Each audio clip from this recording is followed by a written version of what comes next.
Assalamualaikum warahmatullahi wabarakatuh. Salam sejahtera untuk kita semua. Saudara-saudara dimanapun Anda berada, senang sekali bertemu dengan Anda semua. Semoga Anda dalam keadaan sehat. Saudara, pemerintah ingin menerapkan bagaimana pemerintahan ini dapat berjalan dengan baik dan bersih.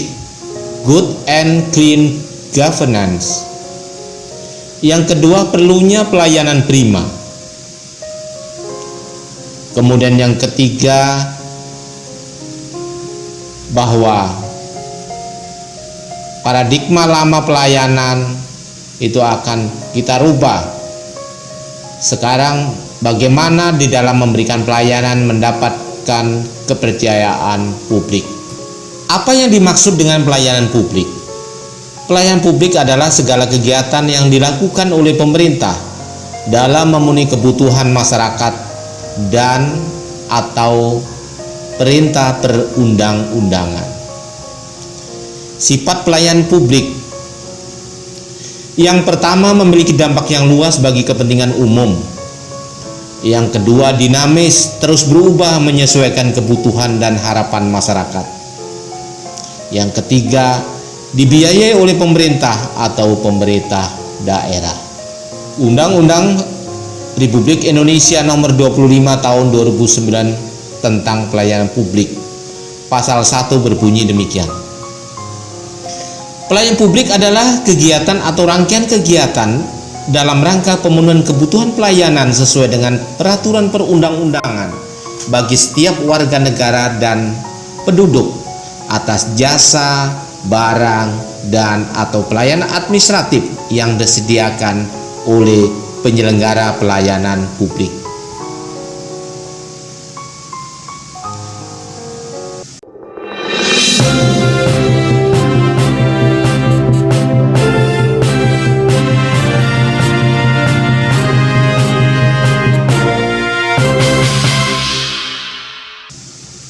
Terus yang menjadi pertanyaan adalah, apa sebenarnya hak dan kewajiban bagi masyarakat? Di pasal 18 Undang-Undang Nomor 25 Tahun 2009 berbunyi demikian. Masyarakat berhak mengetahui kebenaran isi standar pelayanan, mengawasi pelaksanaan standar pelayanan, mendapat tanggapan terhadap pengaduan yang diajukan,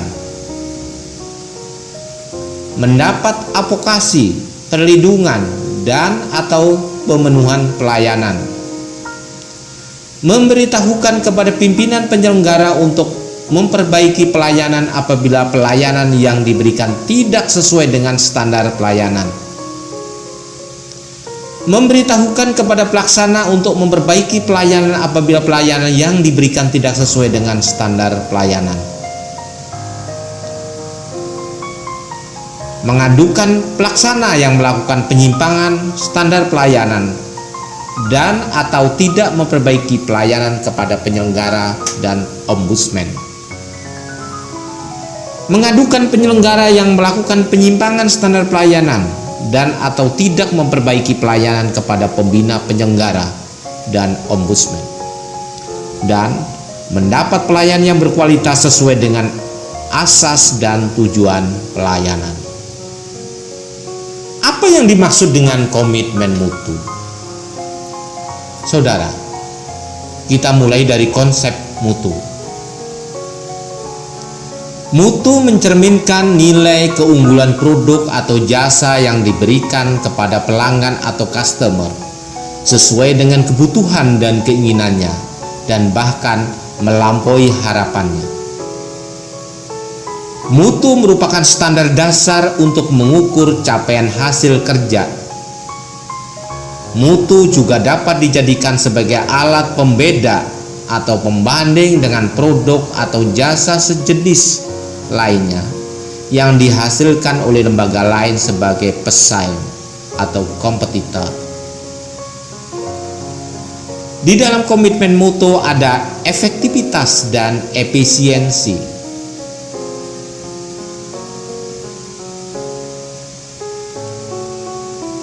konsep efektivitas dan efisiensi.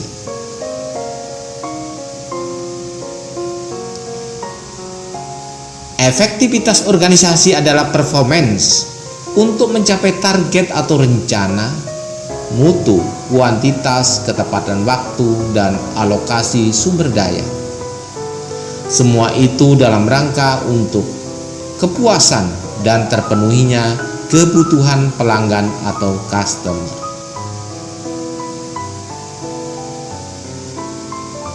Tingkat efektivitas adalah ketercapaian target yang telah direncanakan, baik dilihat dari capaian jumlah maupun mutu hasil kerja, sehingga dapat memberi kepuasan.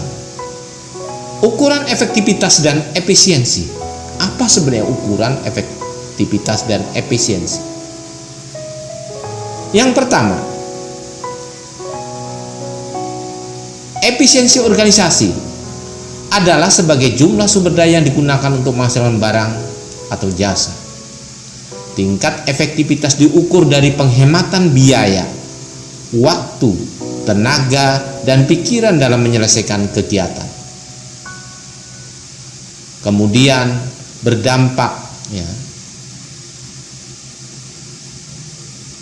ketidaktercapaian target kerja, menurunkan kredibilitas institusi tempat bekerja, dan bahkan akan menimbulkan kerugian dalam organisasi apabila itu tidak efisien.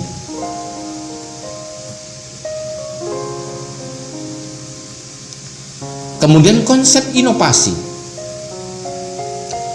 Saudara-saudara, muncul karena adanya dorongan kebutuhan organisasi untuk beradaptasi dengan tuntutan perubahan yang terjadi di sekitarnya.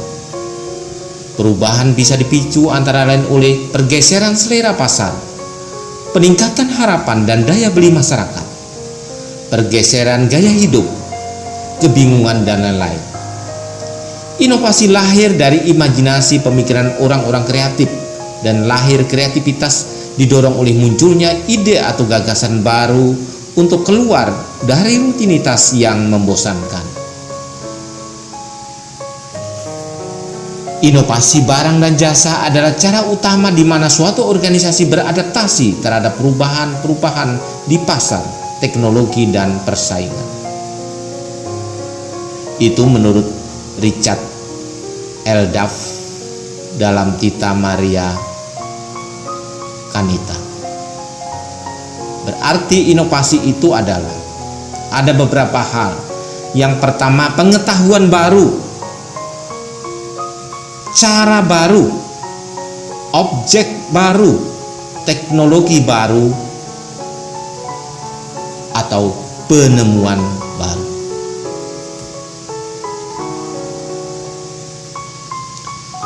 Komitmen mutu. Kita berbicara komitmen dulu. Komitmen memiliki kemauan atau janji yang kuat untuk mengembangkan organisasi. Komitmen pelayanan berupaya melakukan perbaikan secara terus-menerus dan berkesinambungan dalam meningkatkan kualitas layanan kesehatan yang profesional dan sesuai standar. Ini misalnya kalau di bidang pelayanan kesehatan. Janji pelayanan misalnya, 1. Memberikan layanan kesehatan masyarakat tanpa ada perubahan status dan golongan. 2. Memberikan layanan kesehatan dasar sesuai dengan jadwal yang telah ditentukan. 3. Memberikan layanan kesehatan dasar sesuai prosedur dan kemudahan dalam pengurusan masyarakat. 4. Memberikan tindakan tegas terhadap pegawai yang merugikan pelayan kesehatan terhadap masyarakat. 5. Memberikan layanan kesehatan dengan sikap yang sopan, santun, dan ramah pada masyarakat.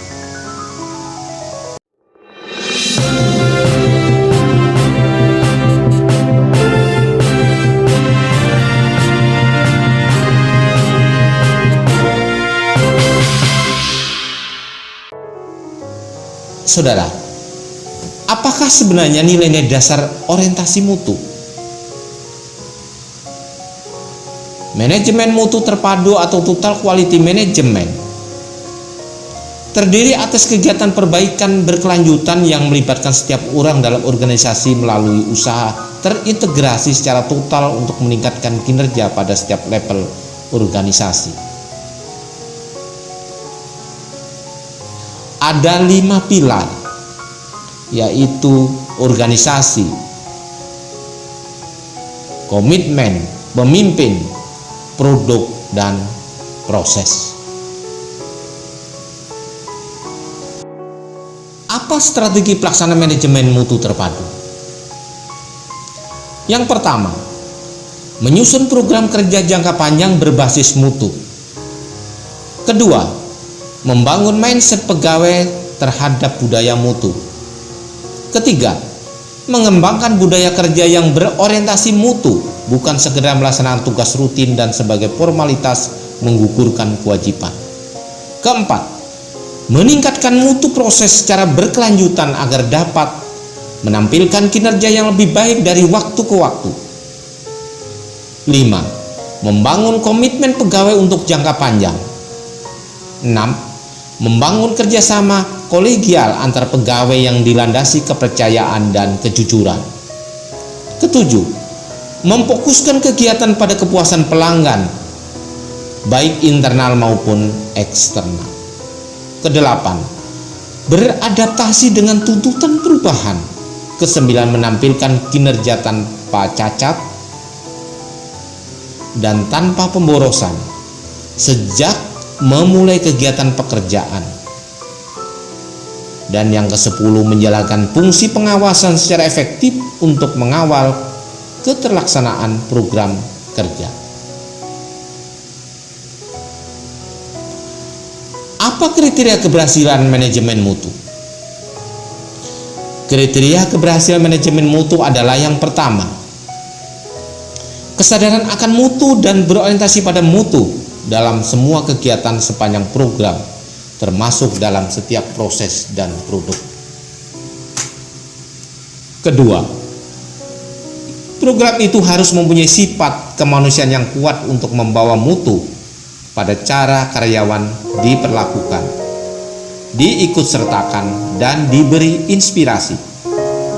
Ketiga, program ini harus didasarkan pada pendekatan desentralisasi yang memberikan wewenang di semua tingkat, terutama di garis depan, sehingga antusias keterlibatan dan tujuan bersama menjadi kenyataan, bukan hanya slogan kosong. Keempat,